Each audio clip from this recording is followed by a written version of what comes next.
नमस्कार, मी लक्ष्मण आपल्या YouTube चॅनलवरती सर्वांचे स्वागत करतो. जे आपण एनएसएम साठी पीवायक्यू सिरीज स्टार्ट केलेली आहे, तिलाच पुढे कंटिन्यू करत आज आपण लास्ट युनिटमध्ये म्हणजे युनिट नंबर 6 मध्ये पोहोचलेलो आहे.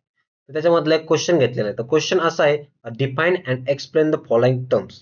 ओके, त्याच्यामध्ये आपल्याला त्याने 5 टर्म विचारलेले. पहिली टर्म विचारली हॅमिंग डिस्टन्स, नंतर Hamming weight, code rate, constraint length आणि जनरेटेड पॉलिनॉमी. या 5 टर्म आपल्याला काय करायचं आहे, एक्सप्लेन करायचे आहे. प्रत्येक टर्म आपली 2-2 मार्काला त्यांनी विचारलेली. तर बघा, हॅमिंग डिस्टन्स म्हणजे काय असतं? Hamming distance the between the two binary code words in the numbers of the position where the bits difference.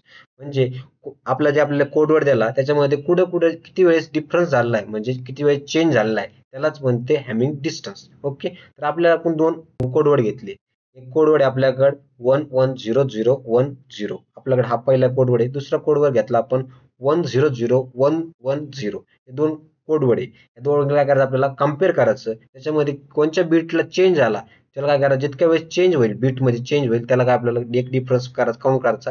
तसे किती वेळेस चेंज झाला तोच असणार आपला बीट डिफरन्स, त्यालाच म्हणते हॅमिंग डिस्टन्स. ओके, तर बघा पोझिशन नंबर 1 ला पहिल्या कोड वर्ड मध्ये 1 व्हॅल्यू आहे, बीट नंबर 1 आहे, आणि दुसऱ्या पण याच्यात काय 1 आहे, म्हणून इथं चेंज आहे का बीट मध्ये? नाही, म्हणून त्याला डिफरन्स आला का? नाही, म्हणून तिथं लिहायचं 0. ओके, पोझिशन नंबर 2 ला जर बघितलं आपण, कोड वर्ड 1 मध्ये 1 दिलेला आहे आणि कोड 2 मध्ये 0 दिलेला आहे, म्हणजे इथं डिफरन्स आहे दोन्ही बिट्स मध्ये. एक वरती पहिल्या बिट्स मध्ये काय 1 आहे आणि दुसऱ्या कोड वर्ड मध्ये काय 0 आहे, म्हणून तिथे एक डिफरन्स आला, म्हणून एक डिफरन्स आपण काउंट केला. पोझिशन नंबर 3 ला बघू, पहिल्या कोड वर्ड मध्ये पण 0 आहे, दुसऱ्या कोड वर्ड मध्ये पण काय 0 आहे, म्हणून इथं काय इथं बीट मध्ये चेंज आहे का? नाही, म्हणून आपला डिफरन्स आला 0. ओके, पोझिशन नंबर 4 ला बघा, पोझिशन नंबरला पहिल्या कोड मध्ये 0 आहे आणि दुसऱ्या कोड मध्ये 1 आहे, म्हणून एक डिफरन्स आला, म्हणून एक काउंट केला. ओके, तर पोझिशन नंबर 5 ला बघा, पोझिशन नंबर 5 ला बघा, इथं पण कोड वर्ड 1 मध्ये पण 1च आहे आणि कोड नंबर 2 मध्ये पण काय 1च आहे, तिथं मग डिफरन्स आला का? नाही, म्हणून काय घेतला 0. पोझिशन नंबर 6 म्हणजे लास्ट मध्ये 0 0 आहे, दोन्ही बीट काय 0 0 आहे, म्हणून आपण काय केलं, डिफरन्स आला 0. ओके, इथं बघा दोन्ही कोड वर्ड मध्ये किती वेळेस डिफरन्स आला? 1 आणि हा 2, म्हणजे 2 वेळेस डिफरन्स आला. हॅमिंग डिस्टन्स आपला डिफरन्स किती आला? 2 वेळेस आला, म्हणून याचा हॅमिंग डिस्टन्स किती असणार? 2 असणार. ओके, ते कळलं, हे झालं हॅमिंग डिस्टन्स.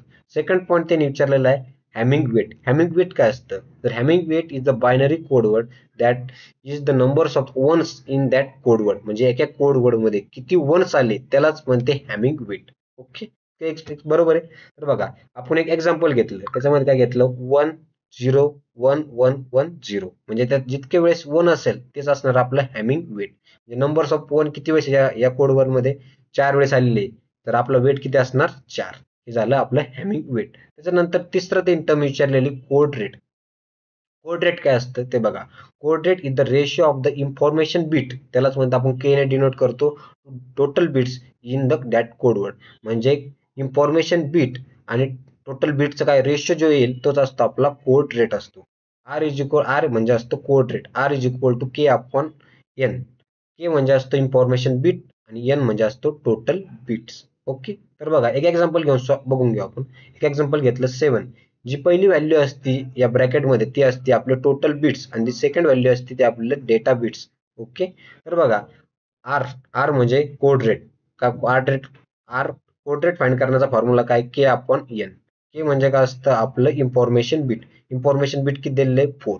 ओके, म्हणून वर 4 लिहिला आणि खाली 7. 7 म्हणजे टोटल बिट्स. टोटल बिट्स किती सांगितलेले? त्यांनी 7. ओके, तर बघा this means only 4/7 part is the actual data. 4/7 काय झाला आपला कोड रेट, त्यालाच म्हणते ऍक्च्युअल डाटा. उरलेला 3/7 जे असणार तो असणार रिमेनिंग, त्यालाच म्हणते पॅरिटी बिट्स. म्हणते काय? म्हणते पॅरिटी बिट्स. झाले 3 एक्सप्लेन केला आपण. कोड रेट समजला. त्याच्यानंतर ते विचारलेलं आहे कॉन्स्टंट लेंथ, त्यालाच म्हणतो आपण convolution codes.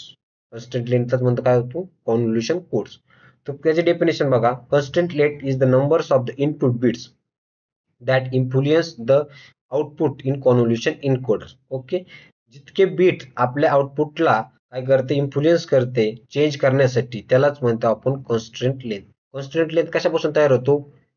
Current bit plus memory bits या दोघांचं जर ऍडिशन केली तेच असतं आपलं constant length. Okay, if the encoder has M is the memory element. M म्हणजे असतं मेमरी एलिमेंट किंवा शिफ्ट रजिस्टर म्हणतो. ओके, त्याला K is equal to M plus 1.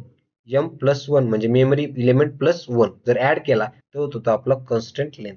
Example मध्ये बघू, दोन मेमरी शिफ्ट रजिस्टर घेतले म्हणजे एम इज इक्वल टू 2 आला आणि वन करंट इनपुट बीट दिलेला आहे म्हणजे 2 प्लस 1 इक्वल टू काय झालं 3 म्हणजे 3 आली आपली कन्स्ट्रेंट लेंथ आली. एम च्या जागी काय पुट केलं आपण 2 कारण की इथं तीन एक्झाम्पल मध्ये एम ची व्हॅल्यू सांगितलेली 2 म्हणून 2 प्लस 1 की झालं 3 हे झालं आपलं कन्स्ट्रेंट लेंथ. ओके, हे झालं 4 पॉईंट आपले समजले. तर लास्ट पॉईंट त्यांनी विचारलेला आहे जनरेटेड पॉलिनोमियल.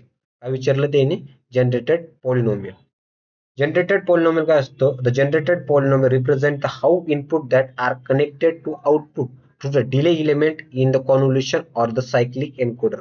म्हणजे आउटपुटला किती बीट काय कनेक्टेड आहे तेच काय असतं आपलं जनरेटेड पॉलिनोमियल. ओके, म्हणजे एन्कोडरचं आउटपुट कोणकोणत्या बीट आणि मेमरी बीटवर डिपेंड आहे हे दाखवणारं पॉलिनोमियल त्यालाच म्हणतो आपण जनरेटेड पॉलिनोमियल. ओके, तर एक्झाम्पल मध्ये पॉलिनोमियलचं एक्झाम्पल घेतलंय G of X 1 plus X plus X cube.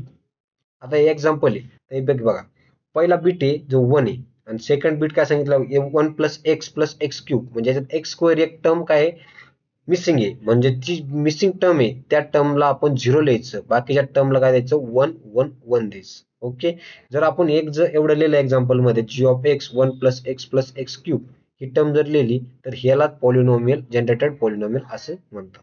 Okay, या पाचही टर्म आपण एक्सप्लेन केलेलं आहे. तुम्ही जर इतकं एक्झाम मध्ये लिहिलं तर तुम्हाला 100% चांगले मार्क भेटतील. व्हिडिओ आवडल्यास नक्की लाईक करा, सबस्क्राईब करा आणि शेअर करायला अजिबात विसरू नका. धन्यवाद.